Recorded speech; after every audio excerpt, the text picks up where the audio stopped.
الحمد لله وكفى وسلام على عباده الذين اصطفى أما بعد فأعوذ بالله من الشيطان الرجيم بسم الله الرحمن الرحيم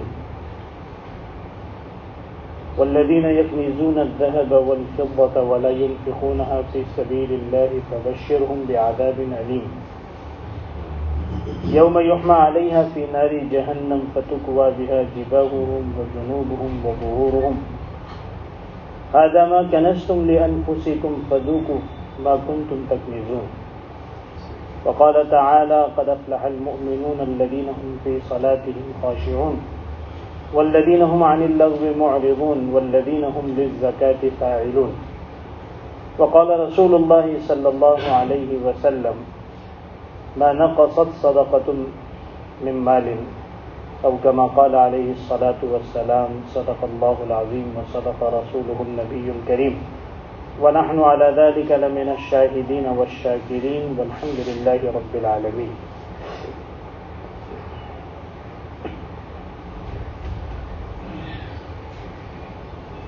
اللہ تبارک و تعالیٰ نے جن نعمتوں سے انسان کو نوازا ہے وہ اللہ تبارک و تعالیٰ کا اپنا فضل ہے، ورنہ انسان کی اپنی کوئی خصوصیت نہیں ہے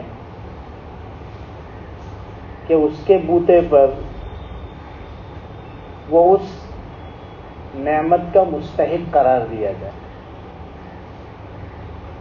جیسے سب سے بڑی نعمت ایمان ہے، آپ اپنے آپ کو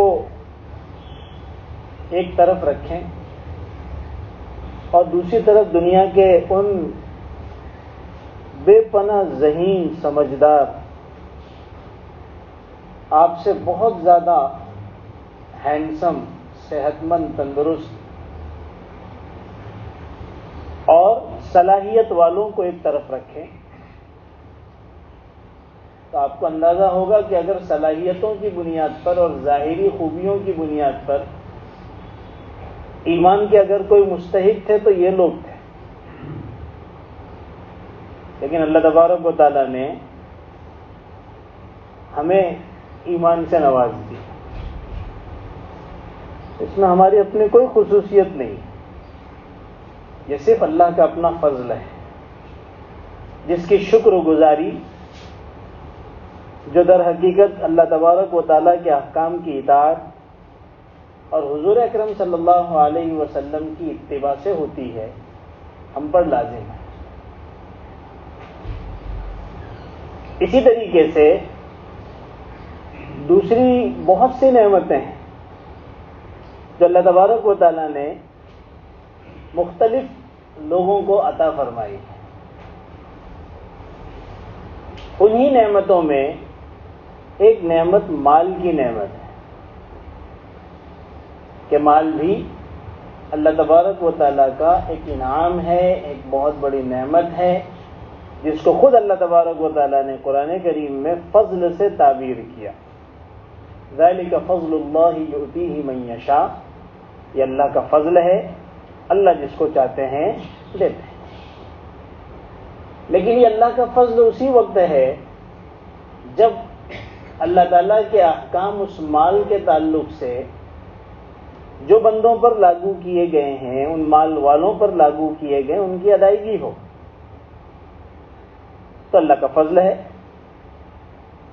اگر اس مال کے حقوق اور اس مال کے تعلق سے جو اللہ تعالیٰ کے احکامات ہیں ان کو ادا نہ کیا جائے تو یہ مال دنیا اور آخرت کے اندر عذاب بن جاتا ہے۔ اللہ تعالیٰ نے اس کو بھی قرآن میں بیان کیا۔ اور مال اللہ تبارک و تعالیٰ جس کو چاہتے ہیں دے دیتے ہیں۔ ذَلِكَ فَضْلُ اللَّهِ يُؤْتِيهِ مَن يَشَاءُ، جس کو اللہ تعالیٰ نے چاہا دے دیا۔ اس میں آپ کی اہلیت اور آپ کی لیاقت کا دخل نہیں ہے۔ بہت سارے لائق فائق اچھی ڈگریوں والے چپلیں گھس گئی، جاب ہی نہیں ملا، زندگیاں ایسی کٹ گئی،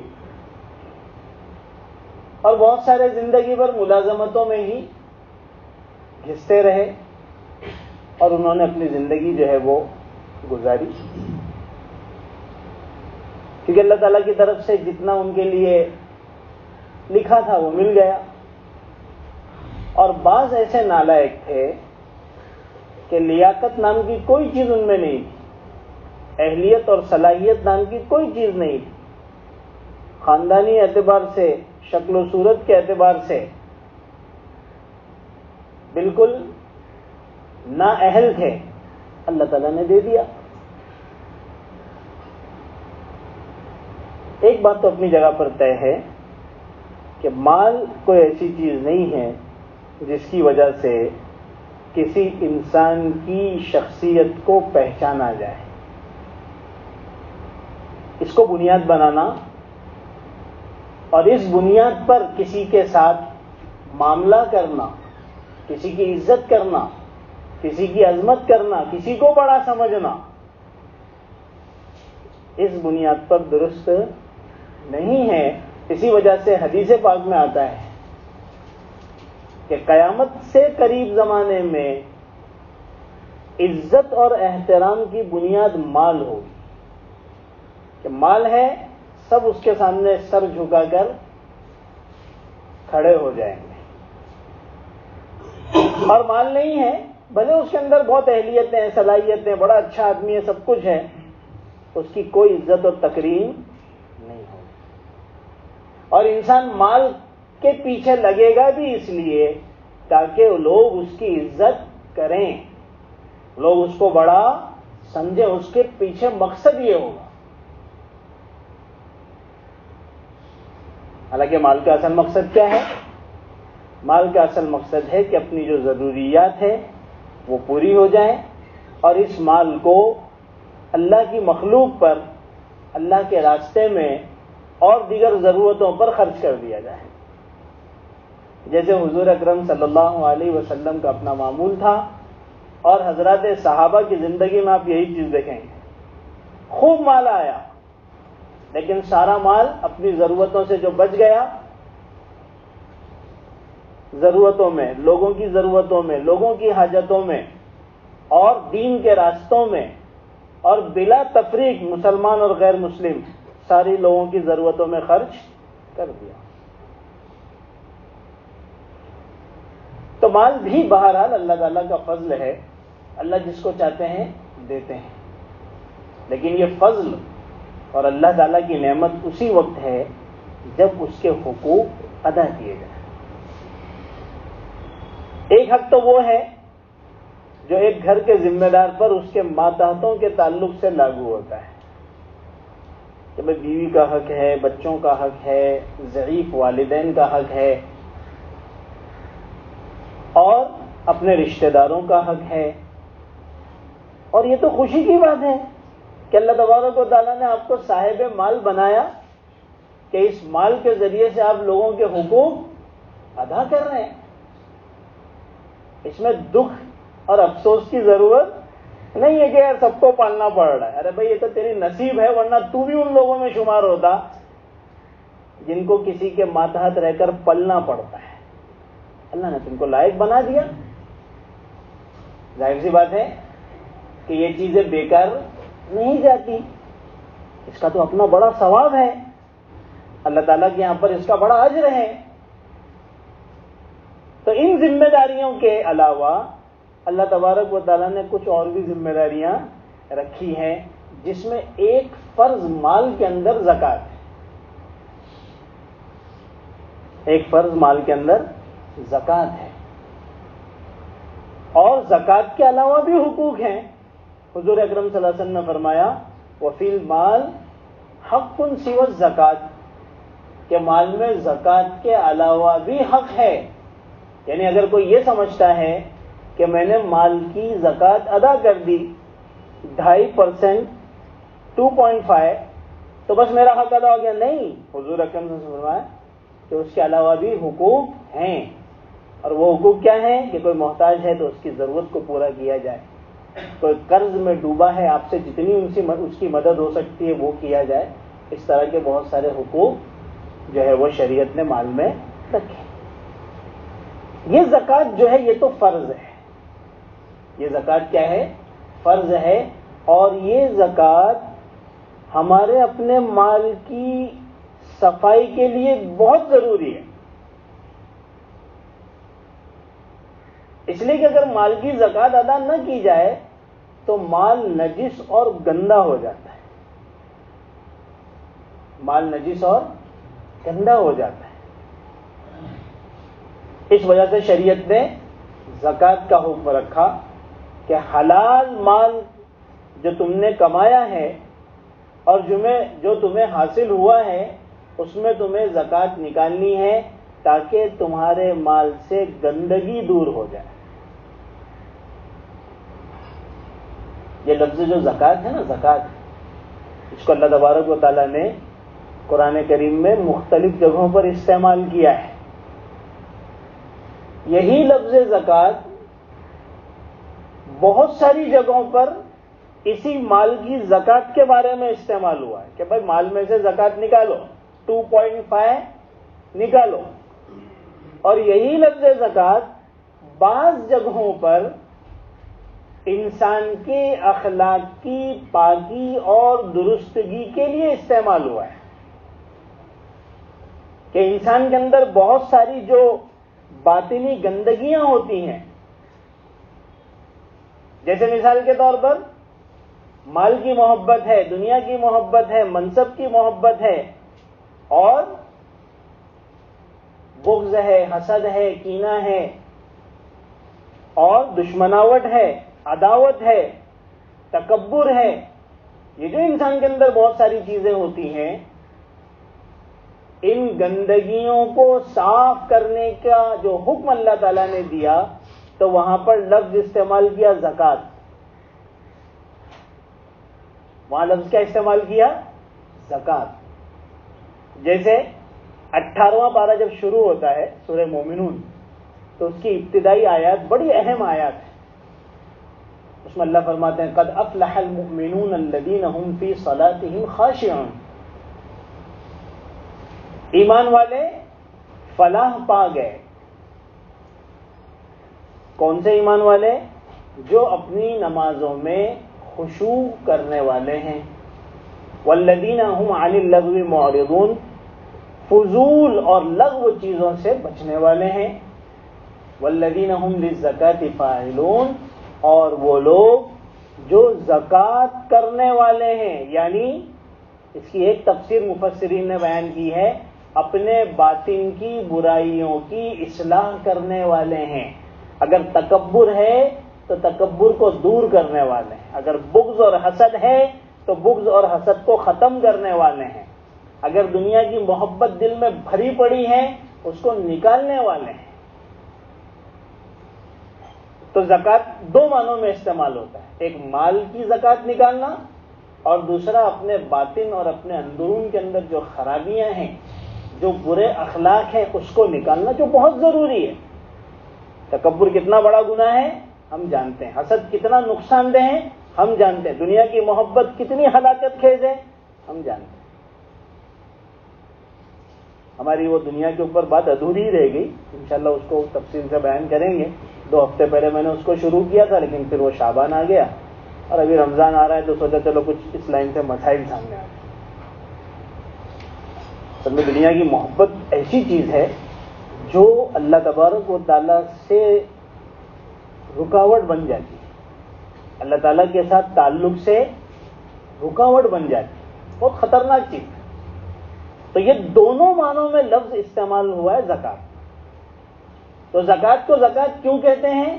اس لیے کہ زکوٰۃ مال کی نجاست اور گندگیوں کو صاف کرنے والی ہے. مال کی نجاست اور گندگیوں کو صاف کرنے والی ہے. حدیث پاک سے پتہ چلتا ہے کہ جس مال کی زکوٰۃ ادا نہ کی جائے وہ مال نجس اور ناپاک ہو جاتا ہے.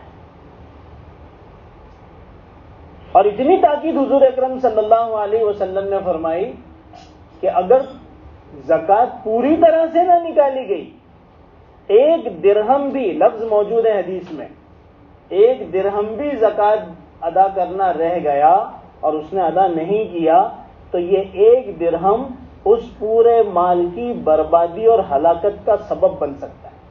اتنی خطرناک چیز ہے۔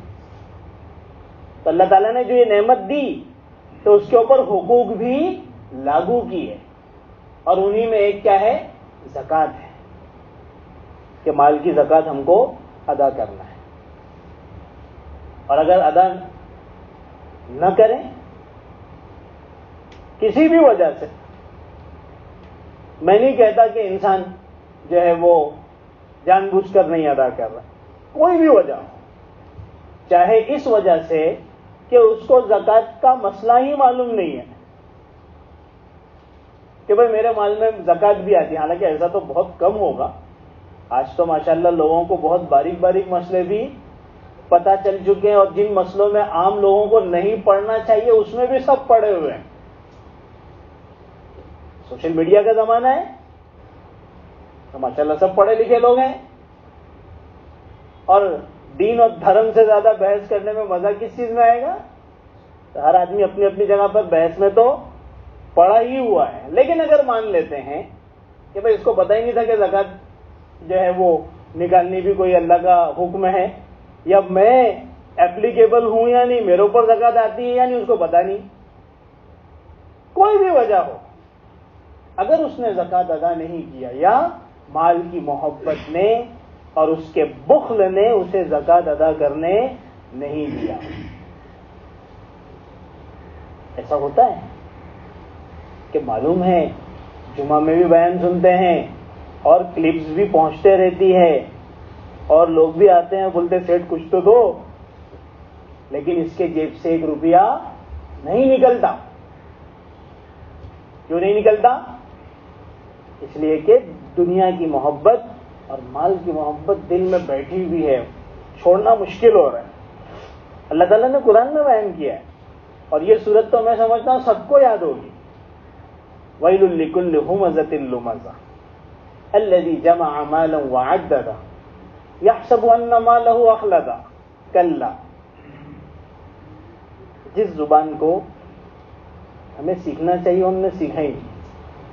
عربی زبان وہ زبان ہے جس کو سیکھنا چاہیے، تاکہ اللہ کے کلام کی حقیقت کو ہم سمجھیں۔ ہمارے پیش نظر تو وہی 2 کوڑیاں ہیں کہ بھئی انگلش سیکھیں گے تو 2 کوڑی ملے گی، منع نہیں ہے، سیکھنا چاہیے، ایک لینگویج، ایک زبان ہے، لیکن جس چیز کو سیکھنا تھا اور جس چیز کو جو ہے وہ اپنی زندگی کے اندر لانا تھا وہ ہم نے کیا ہی نہیں۔ عربی زبان وہ ہے جس کو سیکھنا چاہیے، تاکہ اللہ جو ساری کائنات کا خالق اور مالک ہے وہ کیا کہہ رہا ہے وہ تو سمجھ میں آئے۔ بہرحال چونکہ اس میں انداز ہی کچھ ایسا ہے، اس لیے میں نے یہ لفظ بات آپ کے سامنے کہہ دی کہ اللہ تعالیٰ فرماتے ہیں کہ بھئی وَيْلٌ لِّكُلِّ هُمَزَةٍ لُّمَزَةٍ، تباہی ہے، بربادی ہے لان تان کرنے والے لوگوں پر۔ یہ کس کی صفت ہے؟ الَّذِي جَمَعَ مَالًا وَعَدَّدَهُ، یہ وہ شخص ہے جو مال جمع کرتا ہے اور گنتے رہتا ہے۔ کیا کرتے رہتا ہے؟ گنتے رہتا ہے، اور ہمیشہ چیک کرتا رہتا ہے، اور اکاؤنٹ ہمیشہ اس کے حساب کتاب سامنے سے کتنا بڑا کتنا کم ہوا وہ ہمیشہ اسی چکر میں لگا رہتا ہے۔ کیوں؟ اس لیے کہ مال کی محبت ہے، اور وہ اس کو کیا سمجھتا ہے؟ اللہ فرماتے ہیں وہ اس کو سمجھتا ہے کہ اس کی وجہ سے وہ ہمیشہ دنیا میں رہ کر آرام اور آسائش کی زندگی گزارے گا۔ ارے بھائی قارون بھی تو یہی سمجھتا تھا، فرعون بھی تو یہی سمجھتا تھا، اور دنیا کے بڑے بڑے پیسے والے بھی تو یہی سمجھتے تھے، لیکن موت کے پنجے نے ان کے اس نظریے کو باطل قرار دیا کہ کوئی بھی یہاں پر ہمیشہ رہنے والا نہیں ہے۔ تو اللہ تعالیٰ وہی فرماتے ہیں کل ہرگز نہیں۔ تو چونکہ مزاج یہ بنا ہوا ہے تو پیسہ نکلتا نہیں، اور زکوٰۃ جیسی فرض چیز ادا کرنے کا بھی اس کا دل ہوتا نہیں. سزا پتہ ہے، اس کے باوجود بھی وہ فریضہ ادا نہیں ہوتا ہے. تو اللہ تبارک و تعالیٰ نے اس کی سزا بھی قرآن میں بیان کری. اللہ فرماتے ہیں والذین یکنزون الذهب والفضة ولا ينفقونها فی سبیل اللہ. وہ لوگ جو سونا اور چاندی کا خزانہ بناتے ہیں، جمع کر کر کے رکھتے ہیں، لاکرز میں رکھتے ہیں اور دوسری جگہ پر اس کو سیٹ کرتے ہیں. ولا ينفقونها فی سبیل اللہ، اللہ کے راستے میں خرچ نہیں کرتے. زکوٰۃ کا موقع ہے تو زکوٰۃ ادا نہیں کرتے، فطرے کا موقع ہے تو فطرہ ادا نہیں کرتے، قربانی کا موقع ہے تو قربانی ادا نہیں کرتے، اور دوسرے حقوق ادا کرنے کا موقع آیا تو پیسہ نکل ہی نہیں رہا ہے. اللہ فرماتا ہے فبشرہم بعذاب علیم. شروعات ہی میں نے اس بات سے کی تھی کہ اللہ تعالیٰ کا فضل ہے جو دولت آپ کو مل گئی. یہ کوئی آپ کی کوئی خصوصیت تھوڑی تھی. تو اللہ تعالیٰ نے کچھ حقوق رکھ دیا، اس کو ادا کر لو. جب اللہ کا ہی دیا ہوا ہے تو اس میں بخل کرنے کا کیا مطلب؟ تو اللہ تعالیٰ نے پھر اس کی سزا بیان فبشرہم بعذاب علیم. ان کو دردناک عذاب کی خوشخبری سنا دو. جب اللہ تعالیٰ کو کسی کو ڈبل سزا دینی ہوتی ہے تو الفاظ کے ذریعے سے بھی سزا دی جاتی ہے. اللہ تعالیٰ نے اس کو یہ نہیں بتایا کہ ان کو دردناک عذاب کی بری خبر دے دو، بلکہ فرمایا ان کو بشارت اور خوشخبری دو. یہ الفاظ کے اعتبار سے مار ہے. پھر اللہ تبارک و تعالیٰ نے عام طور پر اللہ فرماتے قرآن میں آپ کو بہت سی جگہ پر ملے گا ان کو دردناک عذاب، ان کو جہنم کا عذاب. فلاں عذاب کی تفصیل نہیں بیان کی جاتی. اللہ تعالیٰ نے اس موقع پر عذاب کی تفصیل کو بھی بیان کر دیا کہ عذاب کی شکل کیا ہوگی. تو پوری طریقے سے اویئرنیس رہے ذہن کے اندر، آدمی پوری طریقے سے بٹھا لے، تیار رہے اس عذاب کے لیے اگر وہ زکوٰۃ ادا نہیں کرتا ہے. تو اللہ تعالیٰ نے اس کی تفصیل بیان کی. یوم یحمى علیہا فی نار جہنم فتکوی بہا جباہہم وجنوبہم وظہورہم ھذا ما کنزتم لانفسکم فذوقوا ما کنتم تکنزون. اللہ فرماتے کہ یہی سونا، یہی چاندی اور یہی دولت، اس کو جہنم کی آگ میں تپایا جائے. جیسے لوہے کو آگ میں تپایا جاتا ہے اور تپتے تپتے تپتے اور جلتے جلتے جلتے وہ بالکل آگ کا گولا بن جاتا ہے. تو ہمارے یہ مال و دولت کو تپایا جائے گا، وہ بھی جہنم کی آگ میں، اور پھر اس کے ذریعے سے داغا جائے گا. سزا کی شکل کیا ہوگی کہ اس تپے ہوئے اور گرم اور بالکل آگ کا گولا بنا ہوا جو ہمارا اپنا کمایا ہوا مال ہوگا اس کو داغا جائے گا. 3 جگہوں کا تذکرہ اللہ تعالیٰ نے کیا. پہلا فرمایا جباہہم، تمہاری پیشانیوں کو اس سے داغا جائے گا. وجنوبہم، تمہارے پہلوؤں کو اس سے داغا جائے گا. اور وظہورہم، اور تمہاری پشتوں کو، تمہاری پیٹھ کو اس سے داغا جائے گا. 3 جگہ کا تذکرہ اللہ نے کیا. کیوں 3 جگہ کا تذکرہ کیا؟ اس لیے کہ جب زکوٰۃ لینے کے لیے کوئی مستحق اس مالدار کے پاس آتا تھا تو یہ سب سے پہلے تو اپنی تیوریاں چڑھا لیتا تھا، کیونکہ اس کو تو مال نکالنا بہت مشکل ہے نا. اور میں تو کہوں گا کہ جو زکوٰۃ دیتے ہیں وہ بھی ان حرکتوں سے اپنے آپ کو بچائیں. اللہ تعالیٰ کب زکوٰۃ لینے والا بنا دے گا پتہ بھی نہیں چلے گا. اللہ تعالیٰ تو گھر میں بیٹھے ہوئے ذلیل بھی کر دیتا ہے اور فقیر بھی بنا دیتا ہے. آج اگر تمہارے پاس کوئی آ رہا ہے، کوئی ضرورت مند، کوئی مستحق، تو اس کو پوری محبت کے ساتھ اور اپنا حق سمجھتے ہوئے کہ میری ذمہ داری ہے خوش دلی کے ساتھ آپ جو دینا چاہتے ہیں. بلکہ زکوٰۃ کے تعلق سے تو اصل حکم یہ ہے کہ مستحق کو تلاش کرو اور تلاش کر کے اس تک زکوٰۃ پہنچاؤ. یہ تو ہماری کمی ہے، بے حسی ہے کہ ہمارے پاس مستحق آ رہا ہے، کیونکہ یہ حق ہے غریبوں کا تمہارے مال میں. یہ حق ہے غریبوں کا تمہارے مال میں. جس طرح تم اپنے بال بچوں کو خود کما کر اس کے لیے سارے انتظامات کر کے کھلاتے ہو، اسی طریقے سے تم کو اپنے مال میں سے مستحق تک زکوٰۃ کو پہنچانا یہ تمہاری ذمہ داری ہے. تو سب سے پہلے اس کی پیشانیوں پر بل آتے ہیں. ارے یہ کہاں سے آ گیا؟ اب یہ آئے گا تو ویسے مانگے گا، تو اللہ تعالیٰ اسی پیشانی کو داغیں گے. تیرے پیشانی پہ بل آیا تھا نا، تو نالائق تھا، تیرے کو میں نے مال دیا تھا، تیرے میں کوئی سی خصوصیت نہیں تھی، تیرے کو شکر گزاری کرنا چاہیے تھا، پیشانی پہ داغا جائے گا. دوسرا کہ پھر وہ آتے ہوئے دیکھتا ہے تو پھر اپنے پہلو بدل لیتا ہے کہ میرے کو نہ دیکھ سکے. کیا کرتا ہے؟ پہلو بدل لیتا ہے. اللہ تعالیٰ نے فرمایا اسی پہلو کو داغو. یہی پہلو دکھاتا تھا نا، انسان مڑ جاتا ہے. اللہ تعالیٰ سے زیادہ ہماری فطرت اور ہماری عادتوں کو کوئی نہیں جانتا.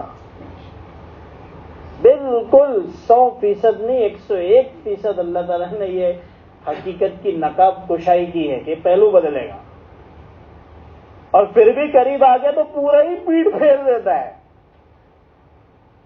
تو اس کی پشتوں کو داغو، اور جب داغا جائے گا اور اس کی کیا حالت ہوگی وہ تو اللہ تعالیٰ جانے. اللہ ہماری سب کی حفاظت فرمائے. اس کے بعد اس کو زبانی فرشتوں کے ذریعے سے کہلوایا جائے گا ھذا ما کنزتم لانفسکم، یہی ہے وہ مال جس کو تم نے خزانہ بنا بنا کر اپنے لیے جمع رکھا تھا. لو اس کو چکھو، فذوقوا، چکھو اس کو، ما کنتم تکنزون، اپنے خزانے کو چکھو. تو اتنی سخت سزا ہے زکوٰۃ ادا نہ کرنے پر، اس لیے اس کا بہت اہتمام ہونا چاہیے کہ زکوٰۃ ہمیں ادا کرنا ہے اور پوری ادا کرنا ہے. اپنے ذہن میں یہ بات لانا کہ زکوٰۃ ادا کرنے سے میرا مال کم ہوگا، یہ در حقیقت ایمان کی کمزوری ہے. یہیں پر ایمان کا اصل امتحان ہے، اور پتہ چلے گا کہ بندے میں کتنا اللہ پر بھروسہ اور اطمینان ہے. اللہ تعالیٰ اور اس کے رسول نے اس بات کا وعدہ کیا کہ زکوٰۃ ادا کرنے سے مال صاف ہوگا، مال محفوظ ہوگا، مال میں برکت ہوگی. چاہے اس نگاہ سے اور اس نظر سے مال کم ہوتا ہوا نظر آئے. ظاہر سی بات ہے، 1 لاکھ پہ آپ نے 2,500 دیا تو 97,500 ہی رہا، 2,500 کم ہو گئے. لیکن ہمارا دین کہتا ہے کہ تمہارا مال بڑھ گیا. لیکن ایمان انتہائی کمزور ہونے کی وجہ سے اب ہمارا یہ یقین نہیں ہے کہ ہمارا مال بڑھا. ہمارا یقین کیا ہے پتہ ہے؟ کہ میں نے بینک کے اندر 1 لاکھ رکھا تو 1 سال کے بعد وہ 1,05,000 7,000 ہو گیا، میرا مال بڑھ گیا. میرا مال کیا ہو گیا؟ بڑھ گیا. کیوں؟ کیونکہ گنتی بتا رہی ہے. اور ہمارا دین، ہمارا مذہب اور ہمارے اللہ اور رسول کیا کہہ رہے ہیں کہ وہ مال بڑھا نہیں، مال گھٹ گیا. یہی تو ایمان ہے کہ اللہ زکوٰۃ ادا کرنے والے کو کبھی فقیر نہیں کرتے. ایک مثال لا کے دے دیجئے کہ کوئی زکوٰۃ ادا کر کے فقیر ہو گیا. ما نقصت صدقۃ من مال، صدقہ اور زکوٰۃ ادا کرنے سے اللہ کے رسول گارنٹی دے رہے ہیں کہ کبھی مال کم ہوگا، برکتیں ہو جائے گی. وہ جو جمع کر کے مال ہم نے رکھا تھا، اس سے جو ہم جب اپنی ضرورتوں کو پورا کرنے جا رہے تھے تو جہاں پر ₹1,00,000 لگ رہا تھا زکوٰۃ ادا کرنے والے کا کام 50,000 میں ہی ہو گیا. بہت ساری ان جگہوں پر جہاں پر ہمارا مال ضائع ہو گیا وہ ان ساری چیزوں سے بچ گیا. اس برکت کی حقیقت کو سمجھنے کی ضرورت ہے. اور آپ کو میں یہ بات بتا دوں کہ یہ لفظ برکت یہ صرف اور صرف ہمارے مذہب اسلام ہی میں ہے، ورنہ یہ لفظ کسی اور دھرم اور مذہب میں آپ کو ملے گا ہی نہیں. آپ انگلش کے اندر اور دوسری زبانوں کے اندر سرچ کر کے دیکھ لیجئے کہ برکت کا کوئی لفظ ملتا ہے کیا، اس کا الٹرنیٹیو کوئی ہے یا نہیں، کیونکہ وہاں پر برکت کا تصور ہی نہیں ہے. وہاں تو سارا حساب کتاب کمپیوٹر اور کیلسی کے اوپر چلتا ہے، اور ہمارے یہاں پر سارا حساب اللہ تبارک و تعالیٰ کے اور اس کے رسول کے بتائے ہوئے طریقے پر چلتا ہے، اس نظام پر چلتا ہے. تو مال ادا کرنے سے کبھی بھی، زکوٰۃ ادا کرنے سے کبھی بھی مال کم نہیں ہو سکتا. اس سے کبھی بھی ذہن میں یہ نہ لائیں، بلکہ ادا کریں، خوش دلی سے ادا کریں. اس سلسلے میں انشاءاللہ آئندہ ہفتے کچھ مسائل میں بیان کروں گا آپ حضرات کے سامنے کہ زکوٰۃ کس پر لاگو ہوتی ہے، کتنے مال پہ لاگو ہوتی ہے، کون کون سی چیزیں ہیں جس پر زکوٰۃ ہم کو ادا کرنی ہے، کتنی ادا کرنی ہے. اس پر انشاءاللہ اس پر سے جو مسائل ہے اس کو آئندہ بیان کریں گے. اللہ عمل کی توفیق عطا فرمائے. سبحان اللہ.